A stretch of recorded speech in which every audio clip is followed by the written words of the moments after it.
Hello everyone, hope you're doing well. I thought I'd do a video talking about an Italian squadron vehicle. If you haven't noticed, when it comes to War Thunder, pretty much every nation has at least one squadron vehicle, but for some reason Italy just doesn't. There are several nations which actually have several of them now, but once again, Italy doesn't even have one.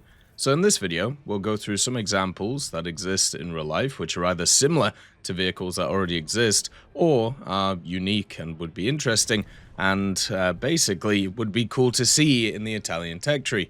We're going to focus a lot on kind of like the subtrees that are in there for Italy, because I feel like a lot of the kind of main production vehicles should be in the Italian tech tree itself. But let's have a look and see the options, and also wonder why Italy doesn't have a squadron vehicle yet. As always, if you enjoy the content, make sure to subscribe and like the video. Let's get started. The first vehicle is a Romanian IFV, and it is called the MLI 84. Now, this vehicle may seem kind of familiar to you. It looks like a BMP-1, right?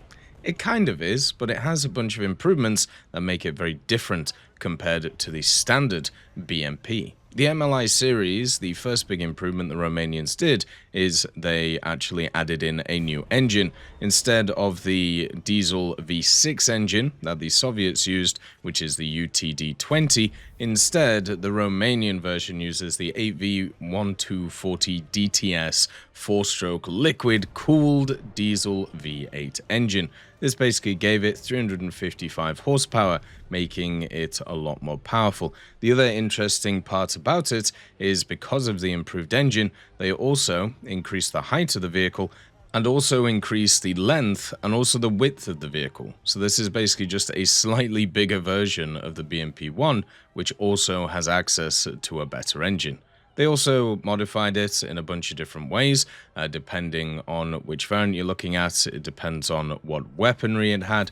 Also, they used the MLI 84 chassis for stuff like the Vozdika Romanian edition. So if you have a look at the Romanian Vozdikas, which are the 2S1s, what you'll see is the chassis looks slightly different because it's slightly longer, slightly higher, and slightly wider. When it comes to the variants, though, obviously you have the standard variant, which used the 73mm 2A28 Grom.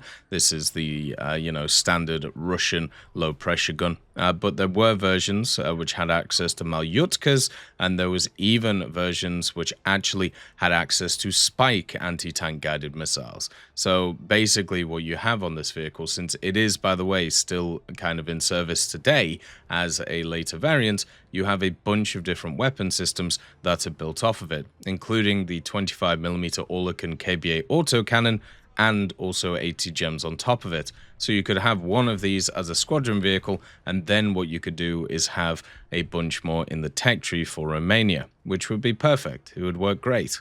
Another vehicle that I think would be really fun in terms of the game would be the Palmaria. This is a Oto Melara 155mm SPH. You know the OO40 that we have in the game? We have a few different variants of it. Well, the OO40 wasn't exactly a success as an MBT. The Italians decided, you know what we're going to do is we're just going to stick with the Leopards. We'll use the Leopard 1s, and then we'll use the Leopard 2s. So that kind of left the OO40 in a weird place. So they tried to go for the export market. Nobody really wanted to purchase it, which kind of sucked, because the vehicle itself is actually kind of cool.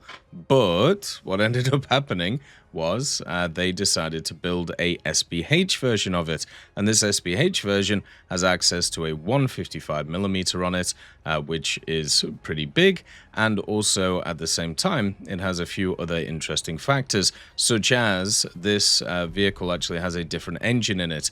It has the German MTU MB837 KA500 turbocharged diesel engine. This gives it 750 horsepower compared to the conventional one that the OF40 uses. Also, it could have a 50 cal on it, which is quite nice, and this 155mm L39 howitzer couldn't fire 3 rounds in 20 seconds with a maximum rate of fire of 6 rounds per minute. Sustained rate of fire will be 1 round every 3 minutes. So, of course, it has a pretty cool loading system in it. Another cool thing about this vehicle is it has the standard kind of HE ammunition. It's designed to fire all standard NATO 155mm ammunition, which includes some rocket-assisted HE shells, which would actually be really cool to see. And we haven't seen a lot in the game. I think maybe the Accra has one, but generally it's not something that's prioritized. So yeah, I think the General Palmaria would be nice to see in the standard tech tree, but also it's kind of a derpy SPH, so it would be fine as a squadron vehicle too. There's also the TACAM R2, which for me as a Romanian vehicle is just really interesting. Basically, what you do is you take a Czech LTVZ-35 and then you add a superstructure on top of it with a Russian gun. So this vehicle has a very similar story to the Italian vehicles in the Second World War on the Eastern Front. The Romanians obviously fought on the Eastern Front against the Russians, and when they were using their LTVZ-35s, which were obviously not very well armed, they ran into T-34s and KV-1s and were like, oh god, what do we do against these things? Now, when it came to Italy, Italy started developing different guns, like the 90mm anti-aircraft gun. They turned into an anti-tank gun, very similar to the 88mm. What the Romanians decided to do with the TACAM is they built, as I said, a superstructure on top of the LTVZ-35 chassis and then added a captured gun on the top of it, very similar to the idea that the Marder has for Germany.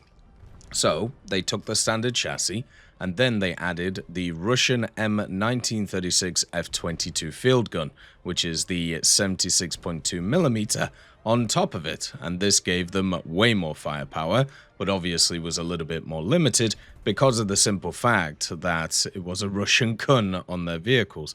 The vehicle could carry about 21 HE shells and also 9 AP rounds on it, and generally it did actually see action on the Eastern Front. The problem with it, though, is it was ready in 1944, and this meant that instead of running into KV-1s and T-34s like it was designed to do, it started running into IS-1s and also IS-2s, and therefore didn't exactly do too well. We also have another SPH, which I think would be really fun. It doesn't really fit the standard tank tree. You have the Semovente M42 149/40. This is a prototype SPH that the Italians made in the Second World War that was supposed to give them a bit more oomph. This vehicle, its armament, obviously, is the 149mm, the L40 Modello 35, and it was based off the Caramato M1542 chassis. So they basically took the chassis of the M15 and then plonked on top of it this massive gun. There were plans to put it on the Leoncello chassis as well, but obviously they never came to fruition. This vehicle was basically from 1943, meaning that they built it, they prototyped it, they tested it, and they're like, you know what, this isn't too bad, maybe we should try and build it. And then obviously Italy surrendered, the armistice happened, Germany took over all of the manufacturing in the north of Italy, but it got rolled up very quickly by the Allies, so therefore the production got cancelled, and therefore nothing really happened. But in terms of War Thunder, I think generally this one would be kind of fun. It's just a big old naval gun that they attach to a chassis, very similar to a lot of other vehicles from the Second World War. That could be kind of fun. So the vehicle itself would be able to use a 46 kilo shell, which would absolutely annihilate stuff. And funnily enough, the actual naval gun that it was based off of could fire 60 rounds per hour, so basically 1 round a minute, and just keep going over and over again. The vehicle was powered by a 246 horsepower engine, and obviously that's not going to be very quick, and the crew would be fully exposed since it doesn't really have a lot of armor, since it's kind of open. I don't really know where the crew would sit on this thing, but maybe they would just have them in the chassis, such as the driver wandering it about. Let me know what vehicles you would like to see when it comes to the squadron vehicles for Italy. I know there's a lot of planes and I know there's a lot of ships, but I thought I'd just focus on the funny and interesting vehicles from the ground portion. that I'm personally interested in. As always, I hope you have a wonderful day, and I'll see you next time.